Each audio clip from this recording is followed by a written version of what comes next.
It started like any other quiet Saturday morning, the kind where I finally had time to breathe. James had left early for one of his so-called meetings, and Noah was upstairs, probably building one of his little gadgets again. I figured I'd finally clean up James's home office, and something I'd been putting off for weeks. He never liked me in there. "Work stuff," he'd say. "Nothing you'd want to mess with." Still, the door wasn't locked, and the clutter was getting on my nerves. Coffee-stained mugs, piles of unopened mail, snack wrappers. It didn't exactly scream professional environment. I started with the desk, sorting papers, tossing junk mail. That's when I opened the bottom drawer, the one he always kept shut. Under a few old tax folders and a stapler that barely worked, I saw it. A red envelope. That stopped me. It was glossy, thick, and out of place. Not like the usual boring manila ones he kept everything else in. Something told me not to touch it, but I did. Slowly, I pulled it out. It wasn't sealed. No name on the front. Just there. Inside were 2 first-class plane tickets. I blinked. Santorini, Greece. Departure in 2 weeks, a 5-star couples resort, private infinity pool, candlelit dinner on arrival, a spa package. I flipped through the printed booking confirmation like I was flipping through someone else's fantasy. I held my breath as I checked the names. James Carter. The second ticket? Blank. No Rachel Carter. No guest of James. Just an empty space next to his name. I sat down slowly in his chair. My heart was beating too loud. For a second, I told myself maybe it was a surprise. Maybe he just hadn't filled in the name yet. Maybe... I don't know. I heard footsteps outside the office. Noah peeked in. "Hey, Mom, you okay?" I turned the tickets face down quickly. "Yeah, sweetie, just cleaning up." He walked in and glanced around. His eyes settled on the envelope. He tilted his head. "Are those the Greece tickets?" I froze. "What did you say?" He pointed at the red envelope. "I saw those last week. They're for Dad and Aunt Vanessa, right?" My mouth went dry. "Aunt Vanessa?" I looked at him. "How do you know that?" Noah shrugged. He wasn't joking. He wasn't even nervous. "I heard Dad talking to her, and I saw the emails. I saved them. I have a surprise for you, Mom." "A surprise?" The room tilted slightly. My hands started to shake, but I kept my face calm. For him. "Noah, what kind of surprise?" He smiled, a strange, calm smile. "Don't worry, you'll see." He turned and left like nothing happened. Just like that. I sat there in complete silence, staring at the envelope. My fingers clenched around it without meaning to. James and Vanessa. A couple's resort, 2 tickets, a blank name, and my 13-year-old saying, "You'll see." I wasn't sure what I was more afraid of, what James was hiding, or what Noah already knew. I didn't sleep that night. Every time I closed my eyes, I saw that red envelope, the flight tickets, the blank name, and Noah's face. So calm. Too calm for a 13-year-old boy who had just told his mother that her husband was planning a romantic trip with someone else, someone I thought was family. I lay in bed staring at the ceiling while James snored softly beside me, completely unaware. I wondered if he even felt guilty. Did he look at me and feel anything at all? The next morning, I made pancakes just like I always did. James kissed my cheek like nothing was wrong and left for work earlier than usual. Said he had calls lined up back to back. I nodded, pretending I believed him. Once I heard the front door close, I called Noah downstairs.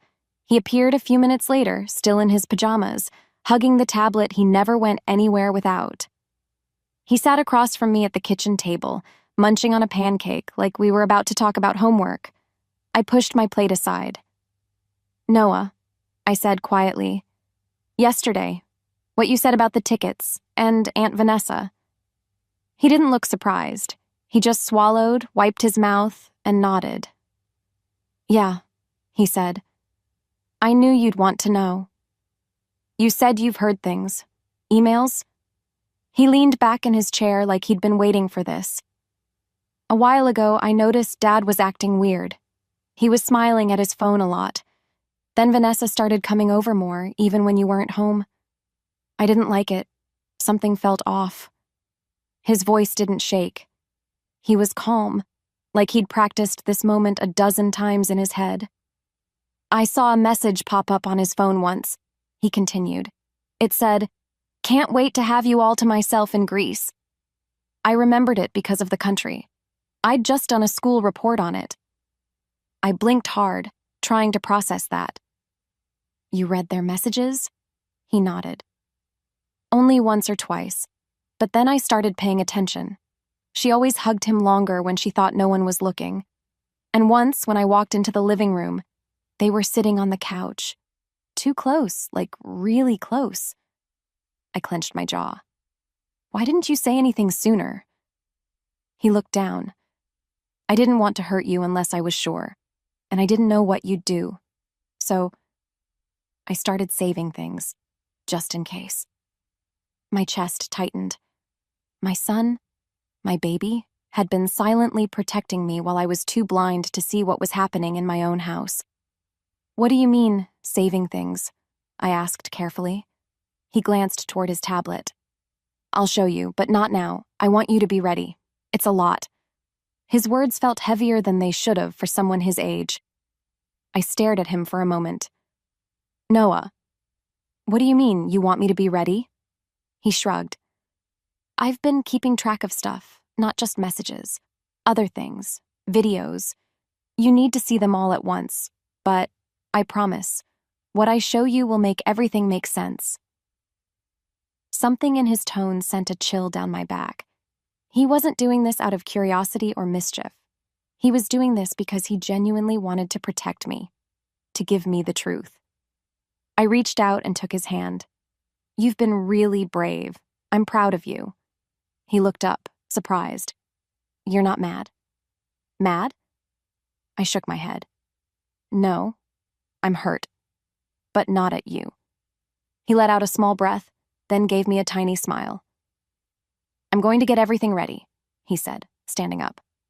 When it's time, I'll show you. But you need to promise me something? I raised an eyebrow. What? Don't do anything until you've seen it all. Promise? I hesitated, then nodded. I promise. He nodded again, then turned and walked back upstairs. And I sat there, in my quiet kitchen, realizing that the person who had seen the truth all along wasn't me. It was my son. 2 days passed before Noah told me it was time. I didn't ask questions. I didn't press him. I waited, because somehow, deep in my gut, I knew that whatever he had to show me would change everything. He came into the living room that evening after dinner, holding his tablet and a small USB cable. His expression was serious. Mom, can we go to the garage? I nodded and followed him out, heart thudding. The garage was quiet, dimly lit by the single bulb overhead. James's car sat there like a sleeping animal. Just yesterday, he had taken it to another networking dinner. My stomach twisted just thinking about it. Noah walked over to a small cabinet near the workbench and pulled out a black device the size of a pack of gum. I put this under the dashboard, he said softly, holding it out to me. It's motion activated. I installed it a few weeks ago. I stared at him. You did this yourself? He nodded. It's not hard. YouTube. That was my son. Quiet, observant, smarter than I ever gave him credit for. He plugged the camera into his tablet and tapped the screen. A small progress bar appeared. Then a video opened. Noah, I started, but he held up a hand. Just watch, Mom. The screen flickered, then showed the inside of James's car. The camera was angled just right, just enough to see the driver's seat, passenger side, and a bit of the center console. It was from 3 nights ago. I watched James slide into the driver's seat, adjust the mirror, and smile. The passenger door opened and Vanessa climbed in. Not the stiff, polite cousin act I'd seen at home. She was laughing, tossing her hair. She leaned over and touched his arm, then she kissed him. It wasn't a quick kiss. It wasn't a mistake. It was long, familiar, intimate. My hand flew to my mouth. I didn't cry. I didn't scream. I just froze. The footage continued. They sat there for a while, talking and laughing like two teenagers sneaking out at night. At one point, she leaned her head on his shoulder. He kissed the top of her head. I looked away. Noah paused the video. I didn't want to believe it at first, he said quietly. But they weren't even trying to hide it. I blinked fast, forcing my eyes to stay dry. You saw all this before? He nodded. A few clips. But I didn't show you until I had more. I didn't want it to look like a misunderstanding. He tapped the screen again, and another clip played. This time it was daylight. James and Vanessa at a gas station. She got out, walked around to his side, and handed him something. They laughed. Then she kissed him again, this time in broad daylight. Noah. Stop, I whispered. He did. The garage was silent except for the quiet hum of the refrigerator in the corner. I'm sorry, Mom, he said. I shook my head.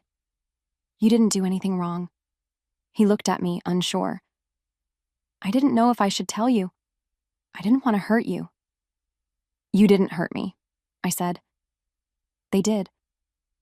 My voice was steady, but inside I felt like I was cracking. Not just from the betrayal, but from the realization that my 13-year-old had carried this burden on his own. You're so brave, I told him.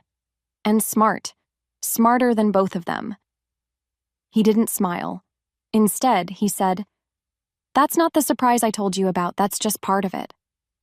I stared at him. There's more? He nodded slowly. Yeah, and once you see it, you'll know exactly what to do. After watching those videos, something inside me changed. I didn't cry, I didn't scream, not even when I was alone. I just stopped pretending. Every moment, every hug, every time Vanessa said, I love you, sis. It all started to feel like poison. For years, I believed James when he told me Vanessa was his cousin. On my mom's side, he said. We're not super close, but we're all each other has left. I welcomed her into our home, cooked for her, even trusted her with Noah when I was sick. Now I couldn't remember one thing about her that ever really made sense. The next morning, after James left for work, I opened the old photo box in our closet. It was dusty. I hadn't looked through it in years. Wedding pictures, birthday parties, baby showers, there she was, always smiling somewhere in the corner of our life. I picked up one photo from our 3rd anniversary dinner. James was standing between me and Vanessa, arms around both of us. I turned it over, hoping maybe I'd written something on the back. Nothing. Noah walked in just as I placed the picture down. I've been thinking about that photo, he said, looking at the one I had in my hand. It always looked weird to me. I looked at him. Weird how? She's at everything, every holiday, every dinner, but never in any family group pictures before you met Dad. He had a point. I went to James's social media and started scrolling, slowly at first, then faster, looking for photos of him and Vanessa from before we were married. There were a few, but they were always just the two of them, often taken in places I'd never heard him talk about. Didn't he say they spent their childhood summers together in Oregon? I asked Noah. Yeah, he replied, but she once told me she's never even been to Oregon. That was it. We went to the computer and did a reverse image search on one of the oldest pictures James had shown me when we were dating, a photo of a family reunion in a backyard. Vanessa was standing next to a woman James said was his aunt. It took 5 seconds. The image was from a stock photo website. The same picture had been used in an online ad for picnic tables. I stared at the screen, feeling sick. He faked it, I whispered. The whole story, the family connection, everything. Noah said nothing, just waited for me to breathe. We kept going. Emails, old trip receipts. I found hotel bookings from years ago. 2 guests, 2 meals. Always for the same weekends James claimed he was at conferences. He had taken her with him on those trips. Some of them were right before or after our anniversaries. One was during my birthday weekend. I sat back in my chair, stunned. Why would he lie like this? I asked quietly, more to myself than to Noah. Because if you knew she wasn't family, he said softly, you'd never have let her into the house. He was right. I looked at the pictures again. All the memories I thought were real suddenly felt like props in a play. Everything had been carefully staged, carefully lied about. Vanessa wasn't a cousin. She was his mistress. And I had served her coffee in my kitchen. Noah reached over and squeezed my hand. We're getting closer, Mom. I told you I'd help you figure it all out. I nodded, staring at the screen in front of us. If James had gone to this much trouble to fake a family history, I had to wonder. What else was he hiding? Noah was quiet all evening, not withdrawn, focused. He barely touched his dinner. He spent most of his time in the garage and came back inside with smudges on his hands and that same determined look in his eyes. When I asked him what he was working on, he just said, "You'll see soon, Mom. It's almost ready." That night, I lay awake again, staring at the ceiling. This time, I wasn't filled with confusion. I was filled with something colder, sharper, a mix of anger and anticipation. I kept seeing James's face, his lies, Vanessa's arms around him. That cheap photo he once told me was his favorite childhood memory. He thought he had covered every trail. He thought I would never ask questions. He didn't count on our son. The next morning, Noah woke up early. He came to my room with a GPS tracker in his hand. "I put it under Dad's car last night," he said, eyes steady. "It's synced to my tablet. We'll know where he goes today." I didn't even ask how he got it. He told me James had another regional team dinner scheduled for tonight, according to the calendar in his phone. I didn't ask how he saw that either. By now, I'd stopped being surprised by anything Noah was capable of. When James came downstairs that morning, dressed in his favorite navy blazer and humming like nothing was wrong, I played along. I smiled. I handed him his coffee. "I'll probably be home late," he said, kissing my cheek. "Meeting might run long." "Of course," I said, brushing imaginary lint off his sleeve. "Take your time." I watched him walk out the door and climb into the car, the same one he'd kissed Vanessa in. As soon as he pulled away, Noah opened his tablet. A small blinking dot appeared on the screen. We waited. Hours passed. I tried to read, but I couldn't focus. My fingers kept twitching. My heart kept racing. Every time the dot moved, I held my breath. Finally, just after 7 p.m., it stopped. A location popped up. Rosewood Garden Inn, a boutique hotel just across town. Small, expensive, discreet. Noah and I looked at each other. "Let's go," I said. I didn't need to change clothes. I didn't need to put on makeup. I just grabbed my keys and followed the blinking dot. We parked a block away, close enough to see the entrance without being noticed. I turned off the engine and we sat in silence. It was a beautiful hotel. Ivy-covered brick, warm yellow lights glowing from the windows. The kind of place people went when they didn't want to be seen. An hour passed. Then the front doors opened, and there they were, James and Vanessa. He had one hand on the small of her back. She was laughing at something he said, flipping her hair over her shoulder like a girl on a first date. He leaned in and kissed her. Not a quick kiss. The kind that said, "I belong to you." I felt everything inside me turn cold. Noah silently raised his phone and hit record. He didn't zoom in. He didn't speak. He just held it steady as they walked hand in hand across the front lot, right past a flower bed where I had once taken a family photo of us. They disappeared into the parking garage, laughing. I sat still, staring at the empty sidewalk. I didn't cry. I didn't move. "Mom," Noah said gently.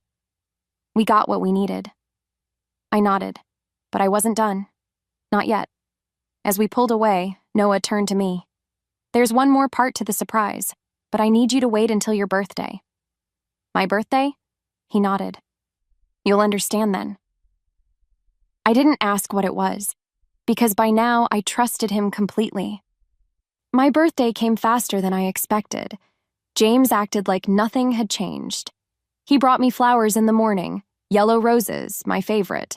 Or at least that's what he thought. They used to be my favorite before I learned he once gave the same kind to Vanessa. Happy birthday, babe, he said, smiling like the man I used to know. I have something special planned for tonight. I nodded, pretending to be surprised. Oh, that's sweet. He had no idea what was really coming. Noah had been quiet the last few days, carefully preparing something. I didn't know the full extent of it, but I knew enough to trust him. Every time I looked at him, I felt both heartbreak and awe. He wasn't just my son. He was my shield, my anchor. That afternoon, he asked me to help him set up the living room. Nothing fancy, he said. Just make it feel like a birthday. I helped him hang up some simple decorations. We brought out a small cake from the fridge. He even lit candles. Then he handed me a small black remote and whispered, "Just press the button when I say." I nodded. I didn't ask questions. When James walked through the door that evening, he looked relaxed, confident. Vanessa followed right behind him, carrying a gift bag. Yes, she came too. She was dressed in a red blouse, hair done perfectly, face glowing. The same woman who'd pretended to be my cousin-in-law for years stood in my living room like she belonged there. "Happy birthday, Rachel," she said cheerfully. "I brought you something." I took the bag with a smile. "Thank you, Vanessa. That's very thoughtful." She grinned and walked over to the couch like she owned the place. James poured himself a glass of wine and made a toast. "To my incredible wife. You've been through so much and you still managed to smile. Tonight, we celebrate you." I lifted my glass and met his eyes. "You're right," I said. "We should celebrate the truth." Noah stood up from the side table and cleared his throat. "Before we cut the cake," he said, "I want to give Mom her gift." James chuckled. "What did you get her, buddy? Another science project?" Noah smiled, but it didn't reach his eyes. "Sort of." He looked at me. I nodded. Then I pressed the button. The TV screen behind them flickered to life. At first, nothing but silence. Then, footage. The car dashboard camera. James and Vanessa, laughing, kissing, holding hands. In his car, at the hotel, at the gas station. Multiple clips, one after another. James froze. His wine glass tipped slightly in his hand. Vanessa's smile vanished. The room fell so quiet I could hear my own breathing. Noah's voice broke the silence. "You lied to both of us, and you didn't even try to hide it." James stepped forward. "Rachel, I can explain." "No," I said, my voice calm. "You can't." Vanessa stood up, flustered. "This is completely inappropriate." I turned to her. "Is it? You kissed my husband in my car, planned a romantic trip behind my back, and lied about being family, and now you want to call this inappropriate?" She opened her mouth to respond, but nothing came out. James tried to speak again, but I held up my hand. "Don't. Just don't." Noah walked over and stood beside me. I put my arm around him, steady and strong. The video ended. The screen went dark. But the truth was already burned into the walls of the room. James looked at me, eyes wide, like he couldn't believe I'd found out. But I wasn't shocked anymore. I was ready. I looked down at Noah. He didn't say a word. Because he knew this wasn't the end. Not yet. 2 months later, I stood before a judge. The courtroom was packed. Cameras weren't allowed inside, but reporters hovered near the doors. The story had already spread online. Noah made sure of that. He uploaded the dashcam footage to a secure site, sent it anonymously to local news outlets. The headline had gone viral within days. Wife discovers husband's affair through her son's birthday surprise. James's company saw it. His face was plastered on every gossip blog for a week. The board asked for his resignation. He refused. They fired him. But today wasn't about scandal. Today was about consequences. I took the stand slowly. My lawyer had already laid out everything: the forged financial documents, the secret transfers from our joint account, the $80,000 James had funneled into Vanessa's consulting business. Vanessa had been arrested with him. They were being tried together for fraud, identity deception, and financial abuse. The judge looked at me. "Mrs. Carter, you may proceed with your statement." I took a deep breath, looked at James, looked at Vanessa, and then I spoke. "Your Honor," I began, my voice steady. "I was married to James Carter for 17 years. I gave him everything: my loyalty, my time, my trust. When I chose to be a stay-at-home mother, I did it because we agreed it was best for our family. He promised he'd protect us. Instead, he used that decision against me. He lied, not once, not by accident, but deliberately, and over a period of years. He gave my cousin's identity to another woman so she could fake her way into our lives. He opened accounts in my name. He drained funds meant for our son's future. He stole not only money, but time. Years I can't get back. And when confronted, he didn't apologize. He called me emotional. He laughed. I turned to Vanessa. "You pretended to care about me, sat at my dinner table, smiled at my son, all while plotting with my husband behind my back. You knew what you were doing, and you did it anyway." Vanessa rolled her eyes slightly, but James just stared at his hands. I looked back to the judge. "But the reason I'm standing here today isn't to cry or beg. I'm here because I believe in accountability. And because of my son, my 13-year-old son, who had more courage and clarity than both these adults put together." My voice wavered then, just a little. He saw the truth, and he showed it to me. Without Noah, I'd still be in the dark. I owe him everything. I ended my statement and stepped down. The judge was quiet for a moment. Then he nodded slowly. "Thank you, Mrs. Carter." What followed was swift. James and Vanessa were both sentenced to probation and community service, with restitution orders totaling over $100,000. Vanessa's fake identity charges would likely lead to federal court. I walked out of that courthouse into the sunlight, not as someone's wife, but as myself again. Noah ran up to me on the steps and gave me the biggest hug. "Is it really over?" he asked. I looked down at him. "The worst part is, the healing begins now." I had already filed for divorce. The house would be mine. James had signed over his rights when faced with the financial evidence. As for Vanessa, she vanished from the neighborhood long before the trial ended. Her name was ruined. And me? I started working again. I got a part-time job at the local library and signed up for bookkeeping classes online. But the best part of my day was always coming home, to Noah, to peace, to a life where lies no longer lived in the walls.